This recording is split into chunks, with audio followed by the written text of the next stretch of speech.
परमेश्वर को महिमा मिले। प्रभु यीशु मसीह के नाम में आप सभी को मेरा प्यार भरा नमस्कार। प्रेरित पौलुस एफिसियों के लिए लिखा हुआ पत्री में 6 अध्याय उसका 10 पद में हम ऐसा पढ़ते हैं, इसलिए प्रभु में और उसके शक्ति के प्रभाव में बलवंत बनो। हम इस दुनिया में परमेश्वर के सामर्थ के द्वारा भी जीवन बिता सकते हैं और अपने शक्ति में भी जीवन बिता सकते हैं।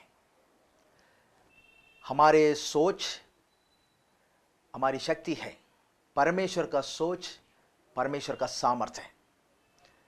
हम अपने बारे में जितना सोचते हैं, कल्पना करते हैं या योजना बनाते हैं, उसे बढ़कर परमेश्वर हमारे बारे में सोचते हैं, कल्पनाएं करते हैं और योजना बनाते हैं। हमारी सोच और हमारे कल्पनाएं और हमारे योजनाएं टल सकते हैं, लेकिन परमेश्वर की योजना कभी नहीं टलता। परमेश्वर जो भी योजना बनाता है वो परमेश्वर के सामर्थ्य के द्वारा हमारे जीवन में पूरी भी हो जाती है। पुराने नियम में पहला शमूएल का पुस्तक में दाऊद के बारे में एक बहुत ही रोचक घटना हमें देखने के लिए मिलता है कि हम प्रभु में और उसके सामर्थ्य में किस रीति से बलवंत बन सकते हैं। यहाँ पर प्रेरित पौलुस ये हमें बता रहे हैं पवित्र आत्मा में होकर कि प्रभु में और उसके शक्ति के प्रभाव में बलवंत बनो। और ये किस रीति से हो सकता है उसके बारे में दाऊद का जीवन का उस घटना को हम देखेंगे और किस रीति से वो प्रभु में बलवंत बना और उसका नतीजा क्या निकला है। पहला शमूएल का पुस्तक उसका 30 अध्याय उसका 6 पद में, और दाऊद बड़े संकट में पड़ा क्योंकि लोग अपने बेटे बेटियों के कारण बहुत शोकित होकर उस पर पथराव करने की चर्चा कर रहे थे, परंतु दाऊद ने अपने परमेश्वर यहोवा को स्मरण करके हियाव बांधा।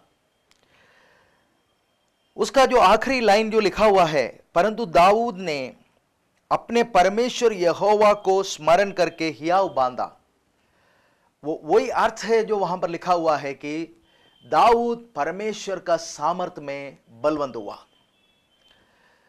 इसका पृष्ठभूमि जब हम देखते हैं, दाऊद परमेश्वर का चुना हुआ व्यक्ति था इस्राएल का राजा बनने के लिए। शाऊल जब अनाज्ञाकारी बना, परमेश्वर ने दाऊद को अभिषेक किया कि वो राजा बने।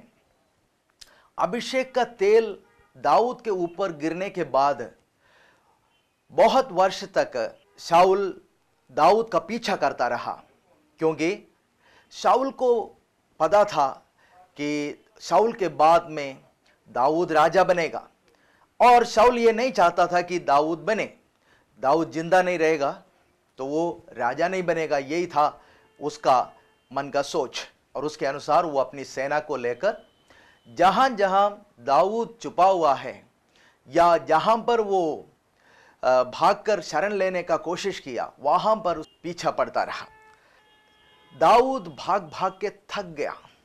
हर वक्त शाऊल उसके पीछे पड़ा रहता है, उसका जान का खतरा है। उसने सोचा कि किसी न किसी दिन शाऊल मुझे मार डालेगा, इसलिए उसने एक ऐसा निर्णय ले लिया कि मैं इस्राएल देश को छोड़कर उसके पड़ोसी देश जो फिलिस्ती देश है उस देश में जाकर शरण लूंगा। और उसका वो निर्णय इतना अच्छा नहीं था या परमेश्वर के निर्णय के अनुसार नहीं था।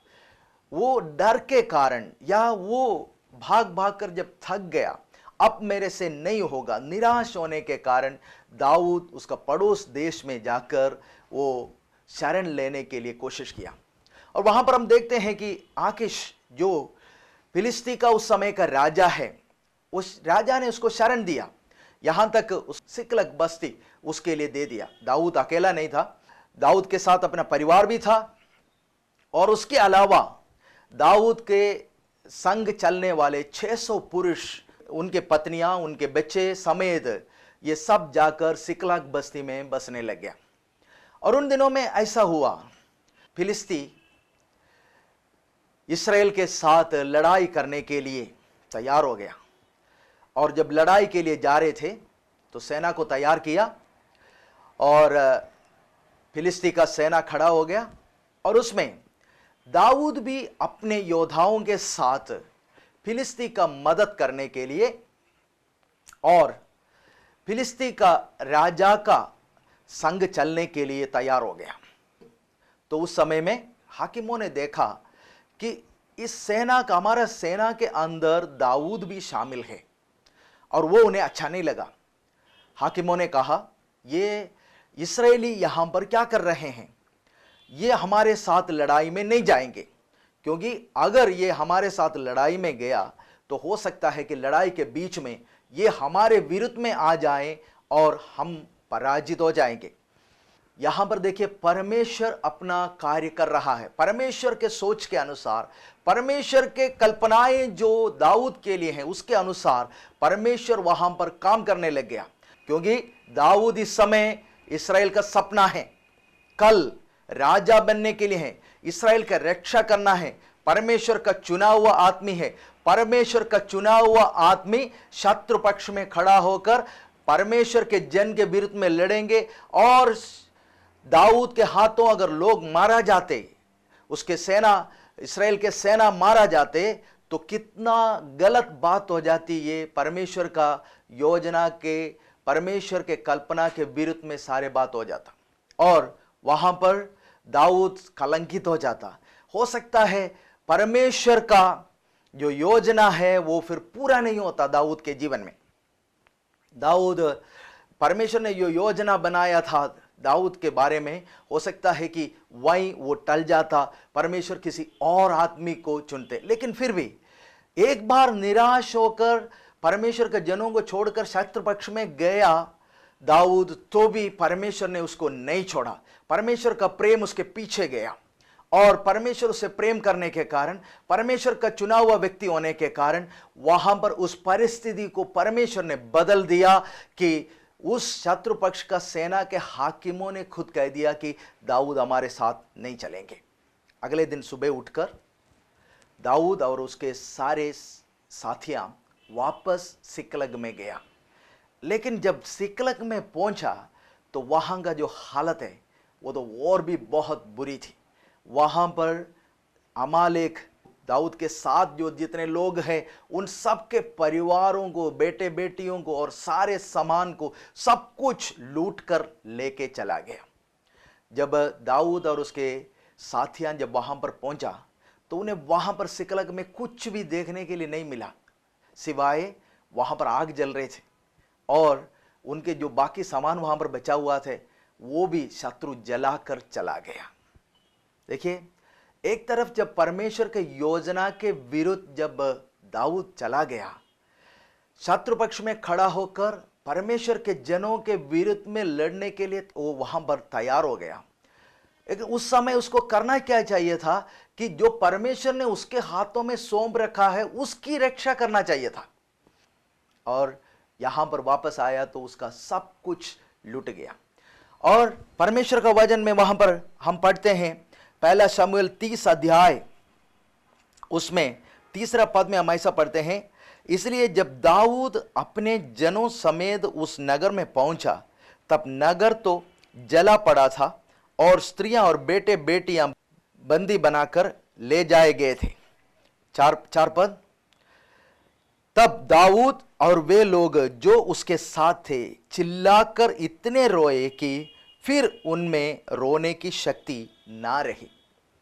दाऊद और उसके साथियां इतने रोए क्योंकि सब कुछ उनका लूट गया, सब कुछ शत्रु लेके चला गया।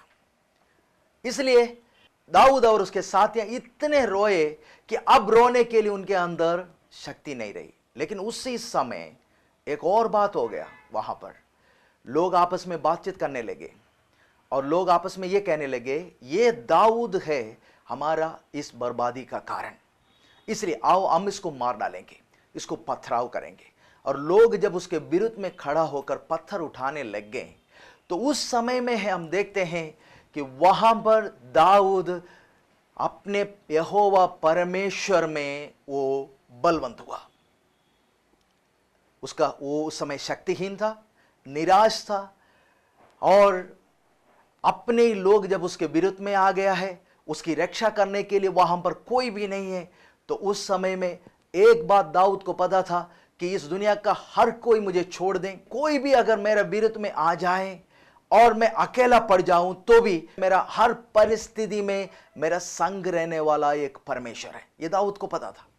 दाऊद अपने जीवन में इसको छक कर देखा हुआ है, इसलिए दाऊद को पता था कि यह परमेश्वर मुझे कभी नहीं छोड़ेगा, इसलिए वो परमेश्वर में बलवंत हुआ। और देखिए कैसे वो परमेश्वर में बलवंत हुआ है, उसका अगला पद में हम पढ़ते हैं, पहला शमूएल उसका 30 अध्याय उसका 7वां पद में हम ऐसा पढ़ते हैं, तब दाऊद ने अहीमेलेक के पुत्र एब्यातार याजक से कहा, येपोत को मेरे पास ला। तब एब्यातार येपोत को दाऊद के पास ले आया, और दाऊद ने यहोवा से पूछा, क्या मैं इस दल का पीछा करूं? क्या उसको जा पकड़ूंगा? उसने उसे कहा, पीछा कर, क्योंकि तू निश्चय उसको पकड़ेगा और निस्संदेह सब कुछ छुड़ा लाएगा। यहां पर है वो दाऊद परमेश्वर पर बलवंत हो रहे। मेरे प्रियो, तब तक वो अपने बुद्धि पर शरण ले रहा था, तब तक वो अपने ताकत पर शरण ले रहा था, तब तक जैसा उसकी कल्पनाएं हैं उसके अनुसार चल रहा था। जब वो टुकराया गया, जब उसके जीवन में उसको पता लग गया मैं अकेला पड़ गया हूं, परमेश्वर में बलवंत होना वो जानता था। वो ये है कि परमेश्वर इस परिस्थिति में क्या करना चाहता है। उसका सवाल देखिए, वो ऐसा पूछ रहे परमेश्वर से, परमेश्वर क्या मैं इसका पीछा करूं? क्या मैं उसको पकड़ पाऊंगा? परमेश्वर कह रहा है, तू निस्संदेह उन्हें हराएंगे, और जो भी तेरे पास से वो छुरा कर लेके गया है वो वापस लेके आएगा। हमारे जीवन की परिस्थिति में भी प्रभु में बलवंत होने के लिए परमेश्वर का वचन हमें आदेश दे रहा है। कैसे हम परमेश्वर में बलवंत बने? परमेश्वर की योजना इस विषय में क्या है? जब चारों तरफ से बंद है दरवाजा, और आगे जब देखते हैं तो कुछ दिखाई नहीं दे रहे, भविष्य बहुत अंधेरा सा लग रहा है, चारों तरफ से लोग हमारे ऊपर हमें दोषी ठहरा रहे हैं, और कहीं पर भी देखें तो आशा की कोई बात नहीं दिखाई दे रहे हैं, तो मेरे प्रियो, परमेश्वर में बलवंत होने के लिए परमेश्वर का वचन हमें आदेश दे रहा है। परमेश्वर की इच्छा क्या है इस विषय में? दाऊद का सब कुछ लुटकर वहां पर खड़ा हुआ है, लेकिन वो परमेश्वर से पूछना चाहता है, मैं पीछे करूं या ना करूं? परमेश्वर तेरी कल्पना क्या है मेरे बारे में, इस विषय में तेरी योजना क्या है? मैं क्या उसके पीछे करके उसको छुड़ा के लेके आऊं या नहीं लाऊं? और परमेश्वर कहता है, जाओ और छुड़ा कर लेके आओ। आपके जीवन के अंदर भी शैतान प्रवेश करके बहुत सारी चीजें चुरा कर लेके गया है। आपके जीवन का शांति, आपके घर के अंदर का मेल मिलाप, आपके बच्चों का जीवन का अच्छा जीवन, आपके जीवन का उन्नति, आपके जीवन का आमीन संतोष, तंदुरुस्ती, वो सब कुछ कई चीजें जो है शैतान चुरा कर लेके गया है। और परमेश्वर चाहता है कि परमेश्वर के इच्छा को जानकर, परमेश्वर में बलवंत होकर, शैतान के छावनी में प्रवेश कर कर जो वो चुरा कर लेके गया है उसको वापस ले आए। यह है परमेश्वर की योजना आपके प्रति। इसलिए परमेश्वर चाहता है कि आप बलवंत बने, शैतान से और इस दुनिया का बुराई से हारने वाले नहीं, इस बुराई से जीतने वाले, परमेश्वर की इच्छा के अनुसार, परमेश्वर के वचन के अनुसार, परमेश्वर की योजना के अनुसार आगे बढ़कर एक जयवंत जीवन बिताने के लिए है परमेश्वर चाहता है। तो उसके लिए परमेश्वर में और उसके सामर्थ्य में बलवंत होना है। परमेश्वर के इच्छा को जानना, परमेश्वर के कल्पना को जानना और परमेश्वर के योजना के अनुसार हमें आगे बढ़ना, वही परमेश्वर में बलवंत होने की बात है। हमारे सोच, हमारी कल्पनाएं, हमारी योजनाएं निर्बल हो सकते हैं, पराजित हो सकते हैं, टल सकते हैं। परमेश्वर के कल्पनाएं कभी नहीं टलते। उसका वचन कहता है, मेरी कल्पनाएं तेरे लिए हानि की नहीं, आशीषों के लिए हैं। पल भर के लिए अगर वो हानि की लिखते हैं तो भी परमेश्वर कहता है कि ये आशीषों के लिए हैं। इसलिए मेरे प्रियो, आज से हम अपने जीवन में परमेश्वर के इच्छा को जानें। प्रभु मेरे जीवन में क्या चाहता है, इस परिस्थिति में क्या करूं, उसको जानकर आगे बढ़ने के लिए प्रभु आपको मदद करें। परमेश्वर आप सबको आशीष दे।